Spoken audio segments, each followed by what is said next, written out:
Okay, my last video about not being able to take everyone with you is getting some traction and some comments. And I want to respond to a few comments and give some context to what I was saying. Okay. And I'm looking down because I'm reading. The first comment says, "It is one thing to shed toxic people, but just because someone isn't on your same spiritual level doesn't mean you can't be around them. If not you, then who? Who is supposed to reach down and help others to get where you are? We are supposed to be a light for others. Many in my family aren't saved, and I don't shun them.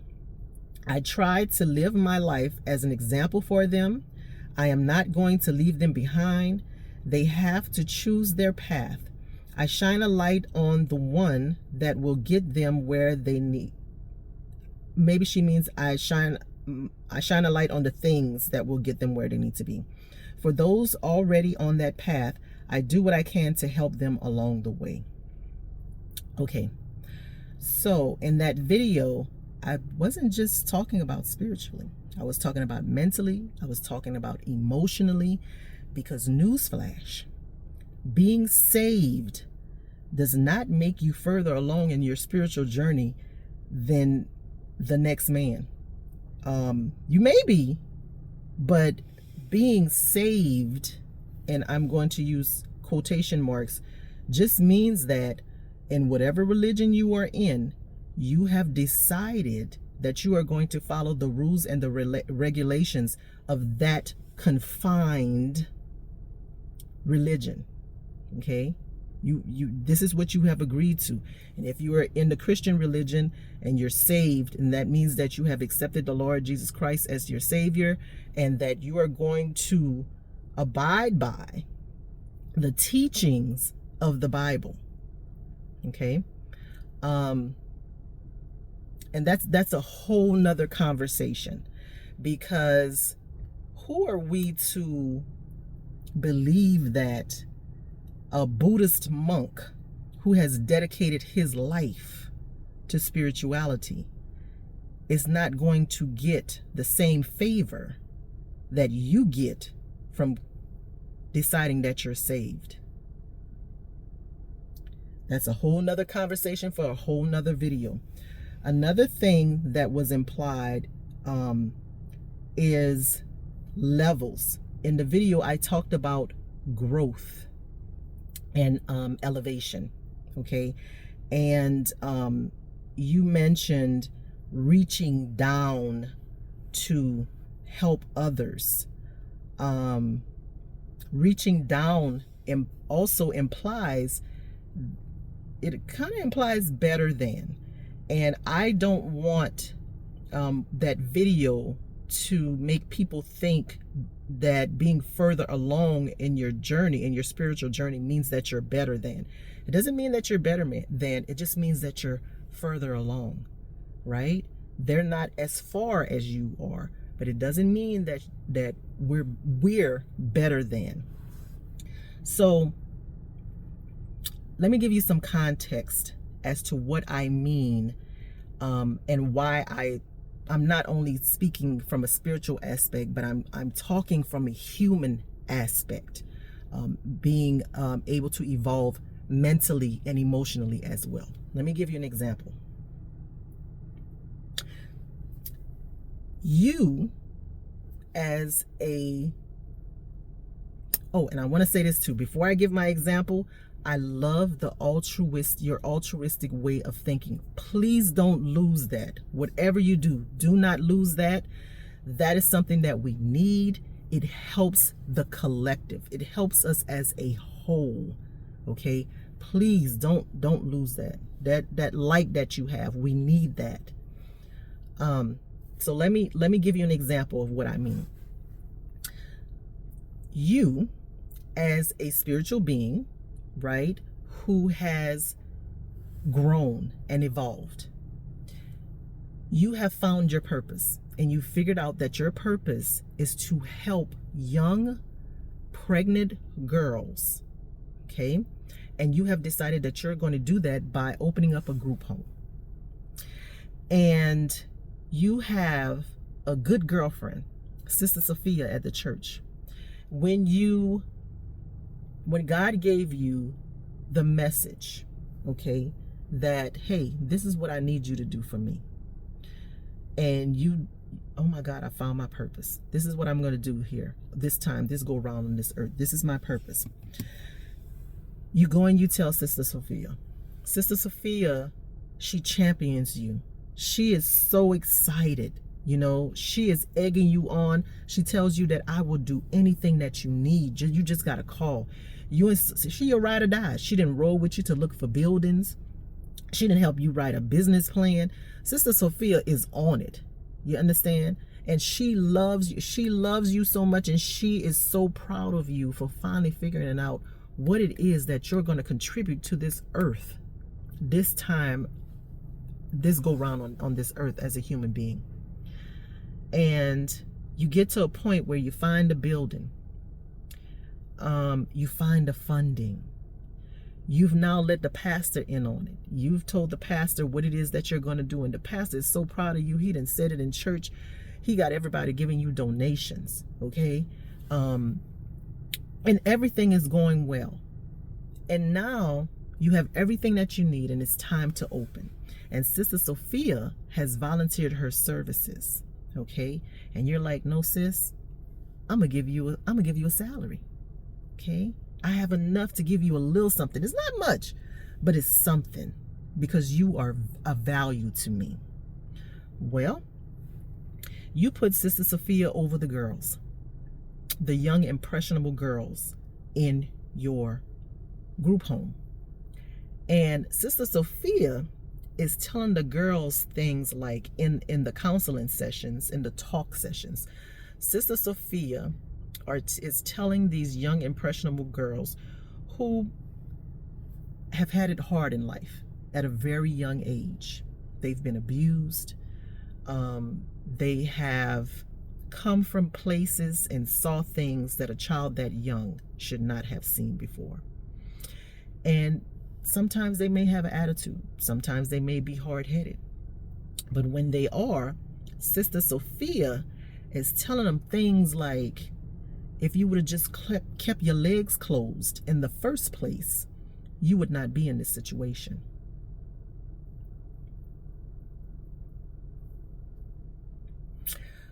Denise, young impressionable girl who has had it hard in life and has found herself in this predicament, in this situation, in the group talks, is saying, well, I'm going to go back to college. Okay, I'm going back to college. I was on scholarship, but I've lost my scholarship, but I'm gonna go back, and I want to be this. And Sister Sophia is telling her, college? You have a baby to provide for. You better get you a job. When are you you got to get real. Life is coming at you hard, and you need to take care of that baby.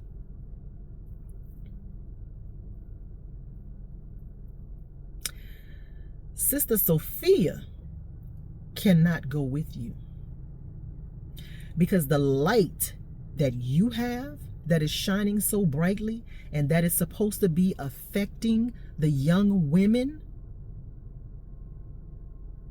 it's being tainted by Sister Sophia, who you didn't know was a young teenage mother herself,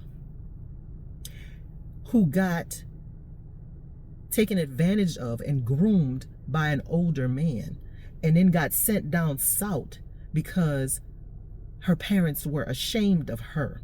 And her mother told her, if you had just kept your legs closed, you wouldn't be in this predicament in the first place.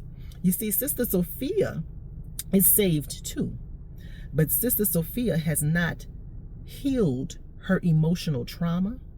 She has not healed the mental anguish that she suffers and she goes through on a daily basis, because she has not addressed that trauma. Now, Sister Sophia is not, it's not a conscious okay, judgment that she's putting on these girls. It's a subconscious thing that happens because she is not healed. Sister Sophia cannot go with you. She can't go with you. So let's look at it from an altruistic standpoint, right? Because we're supposed to be shining light. You have a conversation with Sister Sophia and you tell Sister Sophia, you know what? I don't think you should be working with the girls. You're too harsh on them.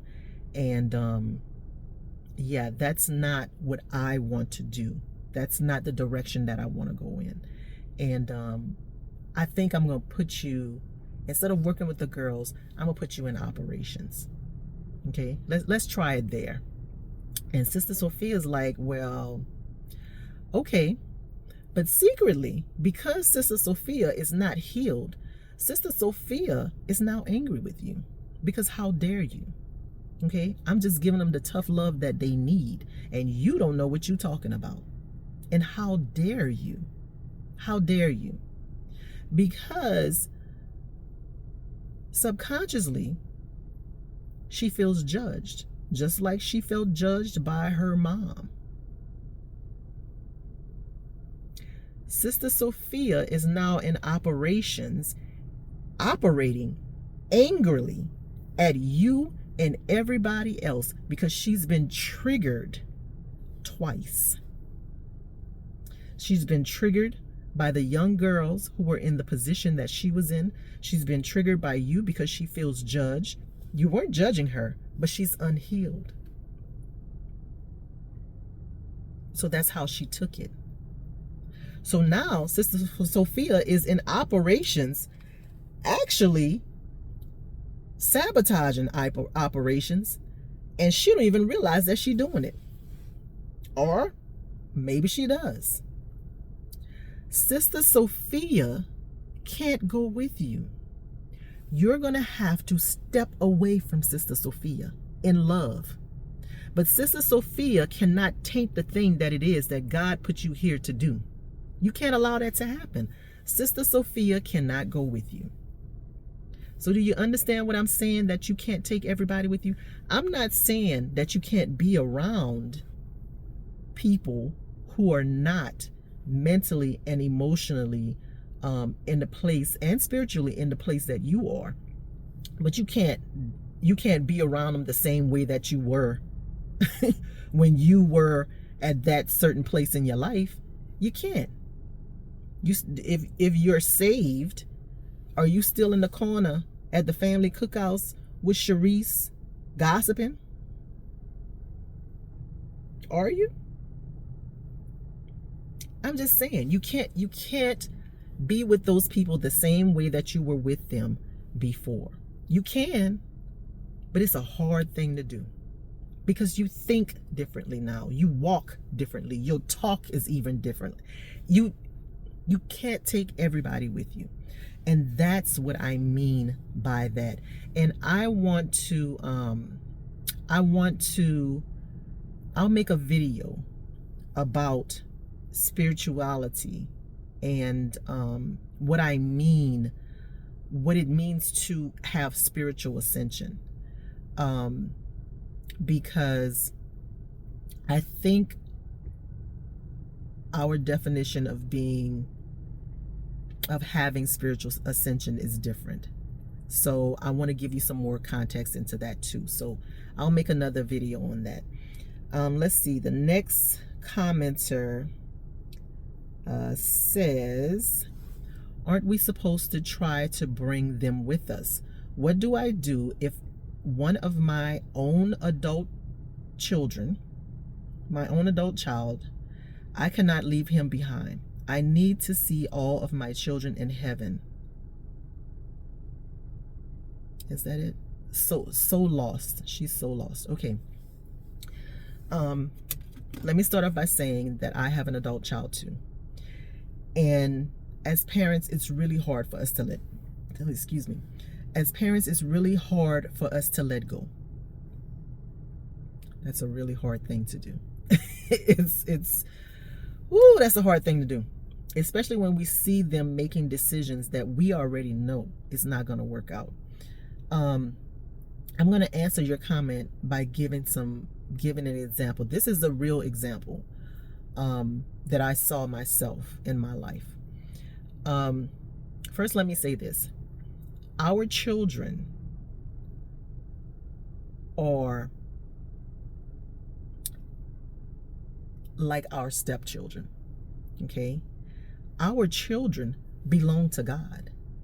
These are God's children, okay? We had the honor and the privilege to raise them, but these are God's children, okay? And just like you, all God's children come to this earth with a purpose. They come with a purpose.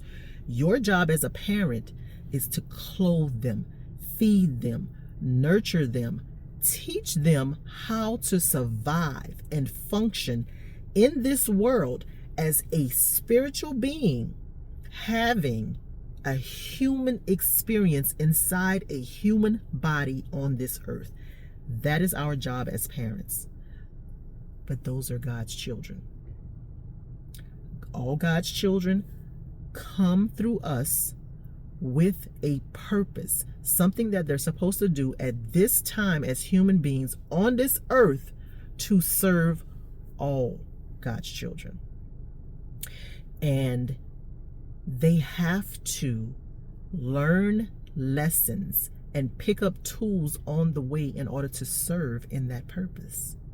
And the only way that they can do that is to go through experiences so that they can learn the lessons that they need to learn. And we can't interfere with that. Although we want to, we can't. Because no matter what you do or what you say, those lessons have to be learned according to what their purpose is. So, as a young person, you made a lot of mistakes. We all did, right? But God sets it up that way. So, as a young person, you get to pick and choose your own path, right? At some junctions in your path, you're going to have like forks in the road, right? Forks in the road. And you have to decide which way you're going to go. Are you going to go this way? Are you going to go that way? Or are you going to stay the straight and narrow? A lot of times we decide to go this way and it's the wrong path. But guess what? All that's going to happen is God is going to set you up. You're going to go this way. You're going to go all the way around and you're going to end up right back here. Okay? So now what's your choice? Well, you know what? I'm choosing this way again. Okay, no problem. You're going to go all the way around and learn all these lessons, right? But you're actually not learning the lessons. You're having all these experiences. Okay? But you're still not on the right path. Okay, well, I'm back here. Let me go this way. So you go that way. You have all these experiences. You get beat up, knocked down, dragged. But guess what? It's set up for you to come right back here, and try to get it right again. And all of the experiences that you've had along the way, going on the different forks in the road, are things that you are learning in order to operate in your purpose. You have to pick up those tools along the way and learn those lessons. And I have a news flash for you. If you don't get the lesson along the way, you're going to end up right back at the point where you started, and you're going to learn the lesson again. And each time you go to that lesson, it's going to become harder and a bigger lesson. Same lesson, but it's going to be 10 times the challenge. That's what happens when we stray, when we don't make the right decisions. But your kids have to go through that, because all of those wrong decisions, it happens by design. It's happening by design. Nothing that happens to you in life is by coincidence. It's not. It's already written. It's already written. And while you're having those experiences, you're picking up tools that you need, and you're developing armor that you need in order to work in your purpose. Because you can't have those things. You can't work in your purpose without those things. You can't. I'll give you an example. This is a true story. My brother, as a young man, as a young teen, as a kid, got in a lot of trouble. He was in the streets, as many young men are. And I remember being so worried about him. I was terrified that he would get in some trouble that he couldn't get out of. And it was touch and go for a long time. I'll just say that. But he needed to have those experiences so that he can work in his purpose. My brother right now is the dean of student behavior. I'm going to say that again. He is the dean of student behavior. I've told this story before. And he is the only person in that school that those kids listen to. The only one. He gets the roughest, toughest, most hard heads that you can imagine. And he is the only one that can get through to them. You know why? Because he's been where they've been. He's had the experiences that they've had. He understands them.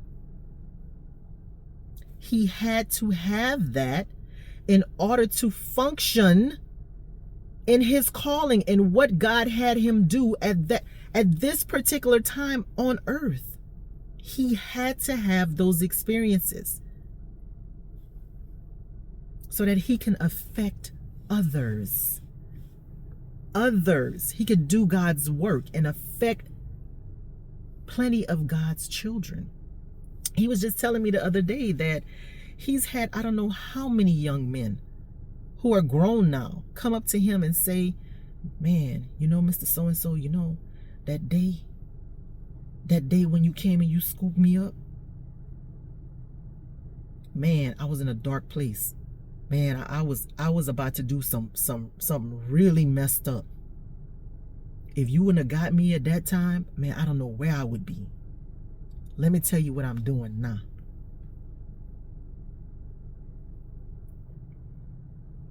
You understand what I'm saying? So, Mom, I know it's hard. I know it's hard to let go, but everything that your child is experiencing right now is by design. And it's up to them to take what you have taught them and to decide for themselves that they're going to go down the right path with every fork in the road. They have to learn those things on their own. And I hate to say this, but sometimes it takes a longer time than we could ever imagine. But just trust that everything that you taught them is still there. They may not have listened, but they heard you. Because I'm going to tell you something. I look at my brother now compared to what he was back then. He was a bad boy. And I see my mother. The things that come out of his mouth, the way that he thinks, the way that he carries himself is all the things that we got taught in our household. So I know that it's hard to let go. And it's going to be a hard thing every day. But just be there. You got to let them fall. You got to let them fall. And as long as you're on this earth, be there to scoop them up. Dust them off. Dust their knees off. And remind them, God loves you. I love you. I'm here for you. You got to make the right choices. You're going to always be there to guide them. And you hopefully are there to help pick them up when they fall. But you got to let them fall. Because they have to learn those lessons. And they have to build that armor in order for them to do the thing that it is that God has here for them to do. For others as well. So I'm going to wrap up now. I think the next video is going to be about spiritual ascension. And I might touch on what my definition of being what church people call saved is. That's going to be a hard conversation to have. It's going to piss some people off, but it is what it is. So I hope this video helps. And until next time, I want you to be blessed and be happy by any means necessary.